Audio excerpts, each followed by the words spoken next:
गाजीपुर में यूपी कांग्रेस अध्यक्ष अजय राय ने सरकार पर तीखा हमला बोला। उन्होंने जीएसटी सुधारों, आम आदमी पार्टी और बरेली बवाल सहित विभिन्न मुद्दों पर अपनी राय रखी। अजय राय ने जीएसटी सुधारों को झूठा, धोखाधड़ी और लोगों को बेवकूफ बनाने वाला बताया। उन्होंने कहा कि जब जीएसटी लागू हुआ था तब रात 12 बजे बैंड बाजा बजाया गया था, लेकिन अब जीएसटी कम होने पर उत्सव मनाने को कहा जा रहा है। उन्होंने जीएसटी में विसंगतियों पर भी जिक्र किया है। राय ने बताया कि कपड़ों पर जीएसटी कम किया गया, लेकिन धागों में बढ़ा दिया गया। इसी तरह कॉपी किताबों पर जीएसटी घटाया गया, जबकि कागज पर बढ़ा दिया गया। कांग्रेस अध्यक्ष ने सवाल उठाया है कि अगर सरकार ने अच्छा काम किया है तो व्यापारियों को समझाने और स्टिकर चिपकाने की क्या जरूरत है। उन्होंने दावा किया है कि जनता कई जश्न मना रही है, सिर्फ भाजपा ही उत्सव मना रहा है। गोवा में आम आदमी पार्टी के अकेले चुनाव लड़ने के सवाल पर अजय राय ने कहा कि अरविंद केजरीवाल भाजपा की बी टीम के रूप में काम करते हैं और वो अब बेनकाब हो चुके हैं। बरेली में हुए बवाल पर प्रदेश कांग्रेस अध्यक्ष ने आरोप लगाया है कि सरकार योजनाबद्ध तरीके से ऐसे काम कर रही है। उन्होंने कहा कि सरकार जन मुद्दों से ध्यान हटाने के लिए कभी गोंडा, कभी बहराइच तो कभी बरेली और गोरखपुर में ऐसे काम करती है। बिहार चुनाव के संबंध में पूछे जाने पर अजय राय ने भाजपा नेताओं को बेशरम बताया। संभल को लेकर किए गए सवाल पर उन्होंने कहा कि सरकार का एजेंडा तय है और मुख्यमंत्री योगी आदित्यनाथ उसी पर काम कर रहे हैं। राय ने मुख्यमंत्री योगी आदित्यनाथ पर भगवा पहनकर झूठ बोलने और जनता को भ्रमित व ठगने का काम करने का आरोप भी लगाया है। अजय राय गाजीपुर में कांग्रेस के पूर्व विधायक स्वर्गीय अवधेश राय शास्त्री के आवास पर उनकी 13वीं के कार्यक्रम में शामिल होने पहुंचे थे। प्रदीप शर्मा की रिपोर्ट। देखिए, गाजीपुर तो मेरा घर है, मेरी मातृभूमि है। हमारे पूर्वज यहाँ से जुड़े हैं।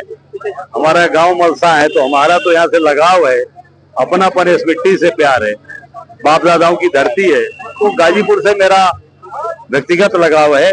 मैं गाजीपुर का कोई कार्यक्रम छोड़ना नहीं चाहता हूँ, चाहे पक्ष हो चाहे विपक्ष हो।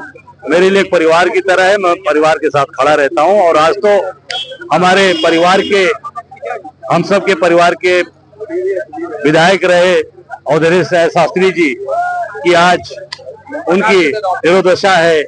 आज उनके उस काम में हम आए हैं, अपने श्रद्धांजलि अर्पित किया।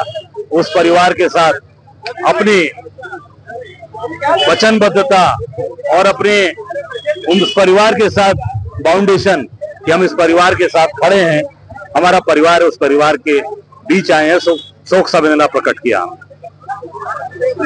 आजकल अगर गाजीपुर की बात करें सर, तो जीएसटी को लेकर बड़े उतावली है और ये कह रही है कि स्लैब जो 4 अब 2 हो गया और काफी लोगों को राहत मिले और जनता जुड़ गई। अब ये तो आप सब यहाँ जो लोग उपस्थित हैं उनसे पूछ लीजिए कि जीएसटी में किसको फायदा हो रहा है। केवल और केवल झूठी बात, फ्रॉडगिरी की बात और लोगों को बेवकूफ बनाने की बात। जीएसटी उत्सव मना रहे हैं, ठीक है। जब जीएसटी लागू हुआ था तो 12 बजे रात को बैंड बाजा बजा था, याद है कि नहीं? लोगों को भूल गए। बैंड बाजा बजा के जीएसटी लागू किया गया। अब कर रहे हैं जीएसटी कम हो गया, उत्सव मनाइए। काहे का उत्सव भैया? आप कहते हो कि कपड़े पे हमने जीएसटी कम कर दी, धागे पे जीएसटी बढ़ा दिया, 12 से 18% कर दिया। उसी धागे से कपड़ा बनता है। कॉपी किताब पे जीएसटी कम हो गई और पेपर, कागज पे जीएसटी बढ़ गई। कहां से कम हुआ? कान जो ऐसे पकड़ना था वैसे पकड़ा जा रहा है। जनता को बेवकूफ समझ रखा है। जो गुजरात के लोग चालाकी कर रहे हैं वो सब जनता समझ चुकी है। गाजीपुर हो, बनारस हो, उत्तर प्रदेश का कोई, ये बहादुरों की धरती है। अंग्रेजों को लखेत के भगाया यहाँ से लोगों ने, तो निश्चित अब गुजरात के लोगों को भी गुजरात भेजेगी यहाँ की जनता। प्रदेश के मुख्यमंत्री, उप मुख्यमंत्री, राज्यसभा सांसद सभी लोग व्यापारियों को समझाने में लगे। अरे जब आपने इतना अच्छा काम किया तो इतना समझाने की जरूरत क्या है? तो व्यापारी वर्ग तो खुद समझ जाएगा। इसका मतलब कि ढोल का पोल है, जनता को बेवकूफ बनाया जा रहा है स्टिकर लगा लगा के। ये ढोल का पोल है, समझाने की जरूरत नहीं होती है। जब आप कम करेंगे तो जनता अपने आप खुश हो जाएगी। जनता कहीं जश्न मना रही है? ये केवल भाजपा का और भाजपा के लोग उत्सव मना रहे हैं, जनता को बेवकूफ समझ रखे हैं। जनता इसका जवाब देने जा रही है, बिहार में देगी, आने वाले समय में उत्तर प्रदेश में भी देने जा रही है। केजरीवाल गोवा में कांग्रेस के बगैर गठबंधन में चुनाव लड़ने की बात कर रहे हैं। देखिए, केजरीवाल भारतीय जनता पार्टी के बी टीम के रूप में वो हमेशा भाजपा के साथ मिलकर काम किए हैं। जहां भाजपा की जरूरत पड़ती है। हरियाणा में कौन लड़ा था, किसके साथ लड़े थे? गोवा में भी किसके साथ लड़े थे? अभी गुजरात में भी लड़े थे, किसके कहने पे लड़े थे? और पूरी तरीके से ये भाजपा की बी टीम के रूप में काम कर रहे हैं। मेरे 14 में भी लड़े थे, वो मोदी जी ने बुला के लड़ाया था उनको।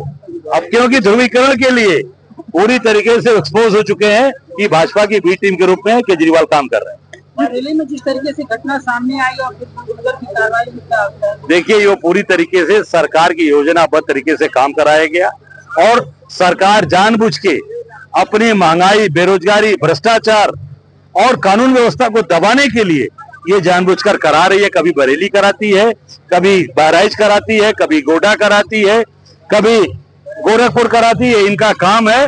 जनता समझ चुकी है कि अपने मुद्दों को भटकाना और सबसे बड़ा मुद्दा जो आम जनता के दिमाग में बैठा है, वोट चोरी को डाइवर्ट करना। क्योंकि मोदी जी जो चुनाव हार रहे थे 1 बजे तक, 1 बजे के बाद मोदी जी कैसे चुनाव जीत गए, ये प्रदेश की जनता, काशी की जनता, गाजीपुर की जनता जानना चाहती है।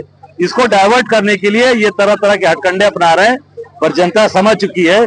जिस दिन हाइड्रोजन बम फटेगा उस दिन सारी चीजें जनता के सामने आ जाएगी और इनके चिथड़े उड़ जाएंगे। बिहार के प्रभारी आपको बनाया गया, बिहार में चुनाव होना है, क्या देखते हैं? अरे तिवारी जी महाराज, तो गाजीपुर और बनारस के बगल में ना बिहार है। सारे रिश्ते नाते हमारे वहाँ हैं। हमारे बड़े भैया की ससुराल, हम सबके रिश्तेदारियां हैं, सब एक दूसरे के। आप सब लोग वहीं से रिश्तेदारी नातेदारी है कि नहीं? आप देखिए ना, बॉर्डर है, गंगा जी के उस पर बिहार है। तो ये छोटा भाई बड़ा भाई, उत्तर प्रदेश बड़ा भाई है, बिहार छोटा है। आज भी छोटे भाई को जरूरत है बड़े भाई की। बड़ा भाई पूरी ताकत के साथ बिहार में खूंटा गाड़ेगा और इनको वहां से उखाड़ कर भगाएंगे हम लोग। भाजपा के लोग दम भर रहे हैं कि फिर से बिहार जीतेंगे। देखिए, अब भाजपा के लोग पूरी तरीके से थेथर हो गए और थेथरे ही बतिया रहे हैं। अब ये जाने वाले हैं, अब वो थेथर, अब जब दिया बुझता है ना तो भभकता है, तो भभक रहा, अब खत्म होने जा रहे हैं। चंदौली के सांसद जो है वो राहुल गांधी जी जो विदेशी धर्मी का अपना बयान दिया है, उस पर सवाल उठा रहे हैं। कंबोडिया जी ने बात कही है। देखिए, मैंने वो अभी बयान सुना नहीं है कि क्या बात बोली गई है, पर निश्चित तौर से राहुल जी ने जो बात उठाई है वो देश हित के लिए बात बोली है, राष्ट्र हित के लिए बोला है। संभल में सर मस्जिद जो है तोड़े जा रहे हैं, क्या दबाव में कि खुद तोड़े जा रहे हैं? देखिए, ये तो देखिए, मैं तो नहीं कहना चाहूंगा कि ये सरकार अपने एजेंडे पर, उनका एजेंडा सेट है। कब कहां से लोगों का डाइवर्ट करना है, मानसिकता कहां घुमाना है, उस पर योगी जी काम कर रहे हैं।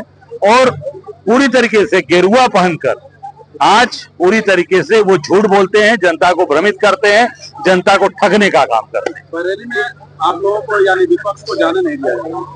नहीं, इससे साबित होता है क्यों नहीं जाने दे रहे हैं भाई। एक आदमी को जाने दीजिए। तो हमने पहले 30 तारीख को डेलीगेशन अपने सांसद इमरान मसूद के नेतृत्व में भेजा था, घर पे हाउस अरेस्ट करके रोक दिया गया। इसलिए कहीं दाल में काला है, इसे साबित होता है कि आप क्यों नहीं जाने दे रहे हो। जब अगर आप सही हैं तो एक आदमी को जाने दीजिए, सबको मत जाने दीजिए। एक को जाने दीजिए, 2 को जाने दीजिए। नहीं जाने दे रहे, इसका मतलब कि सरकार डरी हुई है, घबराई है, इन्होंने अत्याचार अन्याय किया है। सर, बिहार के आप प्रभारी बनाए गए हैं और SIR एक बड़ा मुद्दा था और ऐसे में मतदाता सूची जो है वो जारी कर दी गई है, इसको किस तरह से देखें? देखिए, उसमें भी हमारे दल के लोगों ने मांग किया है कि उसका पूरी तरीके से जानकारी दें कि क्या क्यों काटा गया है और किन किन लोगों के नाम काटे गए हैं, उसकी सारी जानकारी दें। कारण क्या है काटने का नाम, वो सारी जानकारी आप दीजिए। वहाँ ये कांग्रेस पार्टी ने डिमांड किया हुआ। आपके अलायंस में RJD जो लड़ रही है उनके परिवार में कुछ विघटन देखा जा रहा है। देखिए, ये उनके अंदर का पारिवारिक मसला है, उसमें मैं कुछ नहीं कहूँगा। कुछ चुनाव पे फर्क पड़ेगा? वो पारिवारिक उनका मसला है, वो अपने परिवार की बात वो जानते हैं। हम कांग्रेस के बात है, राहुल गांधी का एक सिपाही एक बूथ पर डट के काम करेगा, एक जिले में काम करेगा। और जितनी सीटें हमारी थी लगभग उतनी सीटें रहेंगी और सम्मानजनक तरीके से कांग्रेस निश्चित तौर से इस बार बिहार में बहुत अच्छा करने जा रही है। चीफ मिनिस्टर चेहरा कौन रहेगा? अब ये मुझे लगता है कि ये तय होगा। हम सब लोग पहले जीत कर आए भारी मात्रा में, क्योंकि लालच नहीं है हमारे मन में। हम तय आपस में जब जीत कर आएंगे तो तय करेंगे। अजय जी, पप्पू यादव जो पहले कांग्रेस से बात करते थे, कांग्रेस में उतार दिया गया था, अब कुछ दिनों पहले मोदी जी की पढ़ाई भी कर रहे थे। नहीं, अभी अब उन्होंने कहा, अभी आप कॉन्क्लेव देखिए, उन्होंने कहा कि मैं निर्दल सांसद नहीं हूँ, कांग्रेस का सांसद हूँ। अभी पप्पू जी ने कहा है, अभी मीडिया कॉन्क्लेव में उन्होंने कहा कि मैं कांग्रेस का सांसद हूं और कांग्रेस के साथ पप्पू यादव डटकर खड़े हैं। तो क्या इस चुनाव में उन्हें सम्मान मिलेगा? सम्मान मिल रहा है लगातार, पप्पू यादव जी को मिल रहा है, उनकी पत्नी राज्यसभा सांसद है रंजीता रंजन जी, सम्मान बिल्कुल है। जो जनता के बीच में है, कांग्रेस उसका सम्मान करती है।